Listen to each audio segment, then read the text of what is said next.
Vous écoutez le Shot d'actu, présenté par Salomé et Lola. Bonne écoute.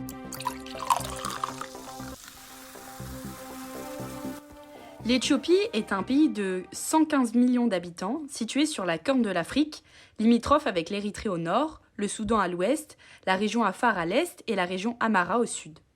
La République fédérale, divisée en 10 régions autonomes, est touchée le 3 novembre 2020 par une guerre civile au Tigré.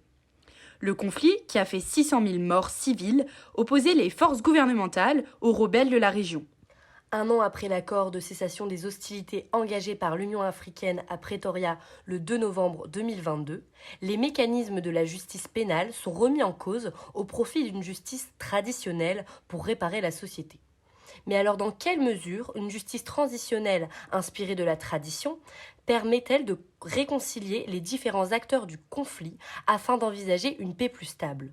Tout d'abord, nous allons vous recontextualiser le conflit. Le Tigré est depuis 1995 une des 11 régions de l'Éthiopie.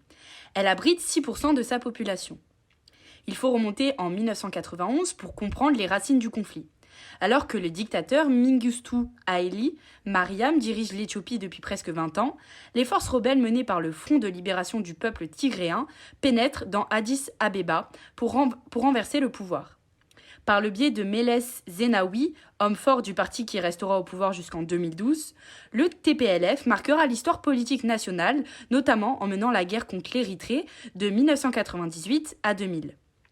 En 2018, Abiy Ahmed est élu Premier ministre. Il mène une déclaration de paix avec l'Érythrée.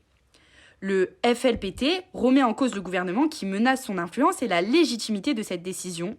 Il organise alors des élections sur son territoire le 9 septembre 2020, une première décision mal accueillie par le pouvoir central. Suite à une attaque touchant des bases armées éthiopiennes sur le territoire du Tigré, le gouvernement déclare l'état d'urgence et le 4 novembre 2020, le Premier ministre lance une offensive militaire. Le conflit ravive d'anciennes querelles. De nombreux pays s'y ingèrent, comme le gouvernement érythréen à l'échelle locale ou les États-Unis à l'échelle internationale.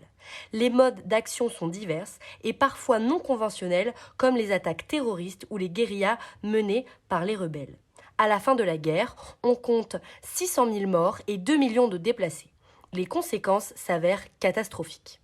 En effet, les violences meurtrières ont duré près de 2 ans. La guerre a été marquée par de multiples exactions utilisées comme armes de guerre, massacres, viols, tortures et famine organisée. On parle ici de crimes commis par toutes les parties selon une enquête de l'ONU.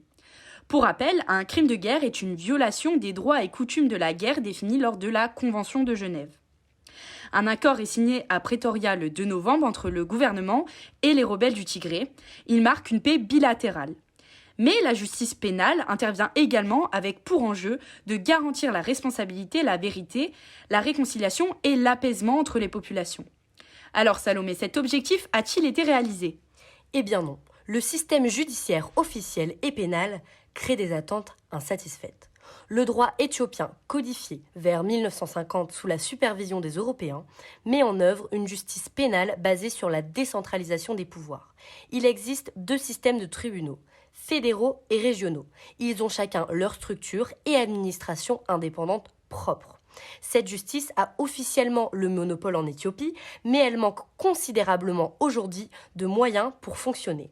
L'encombrement de la justice s'explique notamment par sa déstabilisation depuis la fin de la dictature du gouvernement militaire provisoire de l'Éthiopie socialiste, qui s'étend de 1974 à 1987. Les juges qui officiaient sous la dictature ont presque tous été licenciés en raison de leur appartenance à l'ancien parti des travailleurs d'Éthiopie. Les nouveaux juristes sont peu nombreux. De plus, le Conseil des droits de l'homme de l'ONU, qui a pour but d'exercer la justice pénale à travers l'examen par ses 193 États membres des questions et situations en lien avec les droits de l'homme, avait en 2021 formé une mission d'experts, la Commission internationale d'experts sur les droits humains en Éthiopie, qui était chargée d'enquêter sur le conflit. Celle-ci n'a pas été renouvelée mercredi 4 octobre dernier. Cette décision signe la fin du mécanisme international d'investigation sur les possibles crimes contre l'humanité. Face à la riche culture ancestrale du pays et l'appartenance à différentes ethnies, la construction d'une paix selon une justice universelle semble difficile. Alors, les plaies de la guerre du Tigré restent-elles ouvertes à vif ? Toujours pas, non. Il est mis en place une justice traditionnelle pour réparer la société. Il existe une justice traditionnelle éthiopienne. Celle-ci fonctionne selon une série de mécanismes ayant pour objectifs principaux de réconcilier et établir l'harmonie nationale à l'aide de procédures et de valeurs traditionnelles. Ignorée par la justice pénale, elle aurait pourtant, selon l'Institut de la Haye pour l'innovation du droit en 2021, rétabli 43% des conflits, soit 3 millions de litiges par an, alors que la justice pénale, elle, n'en aurait réglé que 18%. Dans ce cas, 80% des Éthiopiens préféreraient naturellement ces méthodes traditionnelles ancrées depuis des générations dans les manières de régir la société. La Commission pour le dialogue national a pour motivation d'intégrer ses connaissances et valeurs traditionnelles au dialogue. Mise en place en décembre 2021 au paroxysme de la guerre, elle est chargée de résoudre les divergences d'opinion sur les questions fondamentales et de forger un consensus national. Le potentiel de ces mécanismes pour reconstruire une paix stable est également reconnu par le livre vert sur les options en matière de justice transitionnelle, publié au début de l'année 2023. Il faut néanmoins les étudier pour les employer, affirme l'Union africaine, et c'est là tout l'enjeu de la justice transitionnelle aujourd'hui mise en place. Mais qu'est-ce qu'une justice transitionnelle ? C'est l'ensemble des mesures auxquelles un régime installé à la suite d'un conflit armé ou d'une crise politique a recours pour affronter les violations massives des droits de l'homme ayant eu lieu avant la transition.